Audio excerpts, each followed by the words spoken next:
Did Harvey get the boot at the worst possible time? And do you think he at least deserved to finish the final 3 races of the season?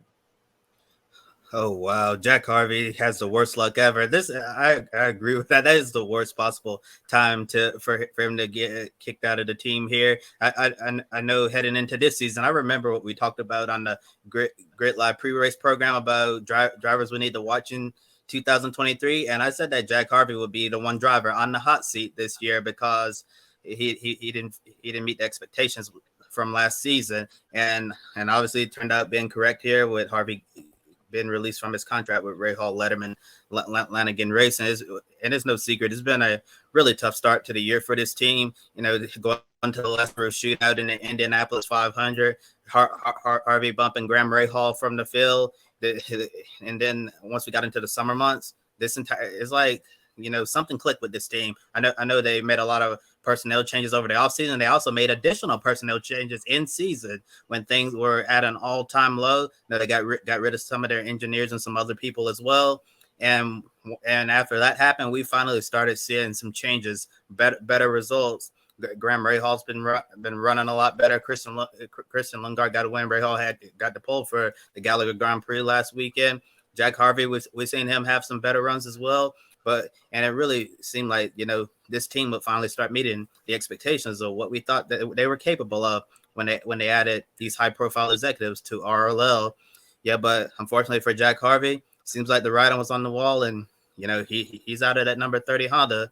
And I do feel like he at least deserved to finish the final 3 races of the year, even if you're not going to bring him back next year. And it's certainly going to be interesting to see what's next for Jack Harvey's IndyCar career. Yeah, just hasn't clicked, has it, at all? You just have to look at last weekend at Indianapolis. As you mentioned, Kobe, Graham has turned his season around really since Indy, as well as Lundgaard. But they struggled in the first half of the season. We've talked about that on the show throughout the year. But on Saturday, they were front row, Lundgaard and Rahal, and where was Jack? And he was nowhere. You'd think, what's the saying? High tide raises all ships. Well, Jack still was floundering in the mid pack, while his other 2 teammates were racing for and winning. To the case of Lundgaard at Toronto last month. So it is a shame. Been a Jack Harvey, supporter for quite some time, since even before he made it onto the F1 paddock categories when he was in GP3. So it's a shame to see this. Hopefully he comes back stronger in some form, whatever form it is, for next season. Got a feeling he might turn his attention to maybe IMSA. He'd be a good GTD driver for sure. But interesting, yeah. They've gone away from him, but I think it's actually a good idea for RLL to maybe cycle some people for, even if we have Conor at Gateway, someone else at Portland, and then someone else again at Laguna Seca. Get a feel for some more people in the cars, and it does give them a better option and some more data and all that kind of thing for next season going forward. When if this is to continue the RLL upturn, they need someone else in there that's going to continue to climb the mountain with them. Nailed it on the head, Matt. Second place for Graham, 4th for a upset Lundgaard at that result, and for Graham to walk away from what was a season best 14th at that weekend, it had to be the last nail in the coffin.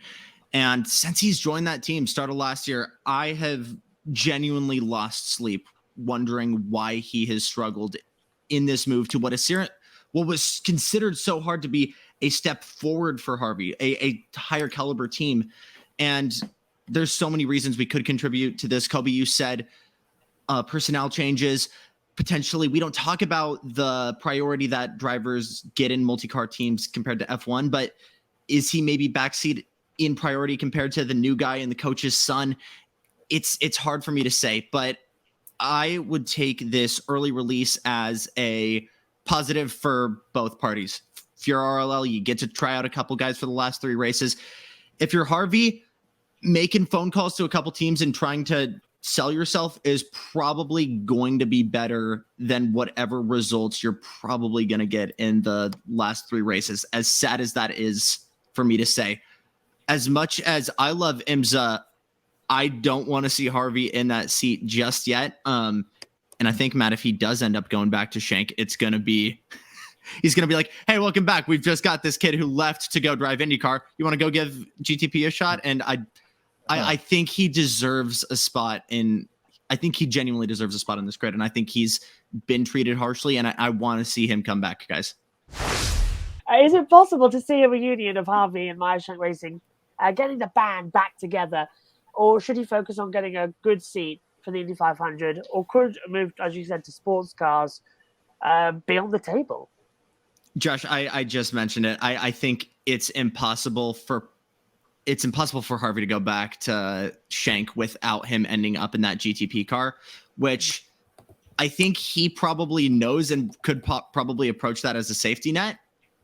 But you think about where there's so many other openings. Where was Harvey's initial IndyCar start with at the 500 in 2017? Michael Shank Racing with Andretti Autosport. Maybe a mentality there of can't be worse than Devlin in that 29 car. I don't know. Obviously some rough endings between Coyne and Malukas. Potentially we could see him in that number 18 car next year. Difficult to say what's going to happen at Juncos next year. Maybe Harvey is that next step that crew needs, a seasoned veteran who's probably looking for improvements. Maybe that's the extra piece of the puzzle that they need. I cannot stress enough. Harvey is great for this sport. I think he needs to stay in the sport. And I think there's just so many opportunities for me, but I don't think Shank is going to be one of them, guys. Yeah, and Shank obviously running that extra Indy 500 program for Helio, so that kind of one. Let's hope that Jack already at this portion of his career doesn't turn into a 500 guy. No, just comes out in May and runs the ovals. That is not what we want from him. Good. I didn't think about Coyne. That is a great point. That Coyne seat could be in like a Justin Wilson kind of style from 10, 12 years ago, whenever it was, when he got in and he started going really well and won races and contended. That would be a great landing spot for Jack if, and it does look very ominous that David Malukas won't be there next season, because we know that team goes well. They do exceptionally well with the budget that they've got. So that I think you're probably spot on there. I'd like to see that, Jackson. That Coyne spot would be a really good move for Jack. Yeah, Matt, totally agree with you. I think driving the number 18 Honda for Del Coyne race would be a really good fit for him. It'll be a low pressure environment for him, and maybe the team dynamic and driver dynamic will be a lot easier for him to get along there compared to Rahal, Letterman, Lanigan racing. And we've seen time and time again in the past, some driver team parents just do not work out, like Bobby Rahal said, for whatever reason. And maybe Harvey and RLL, they just weren't a match. They weren't meant to be together. And maybe Harvey can find a team that he's meant to be. And yeah, Jack's still young. I don't think it would be good for him to be a 500 driver only, because if you turn into an Indy 500 driver only, it becomes very, very, very difficult to try to get back in to IndyCar full time. It's not impossible, but it's certainly a lot harder. And yeah, if there's nothing out there, obviously a move to sports car racing could be on the table, but I'm sure that's probably going to be a last resort for Jack Harvey. So I think, like Jackson was saying, although it was unfortunate that Jack Harvey is out of that seat now, it could very well be a blessing in disguise for him. You can get started on 2024 early. You can make those calls, start trying to line up sponsorship, and see if you can get a good seat heading into next season, instead of just getting to September and then you've lost a month. Now he has an extra month, and Harvey can start working on next year and see what comes out of that.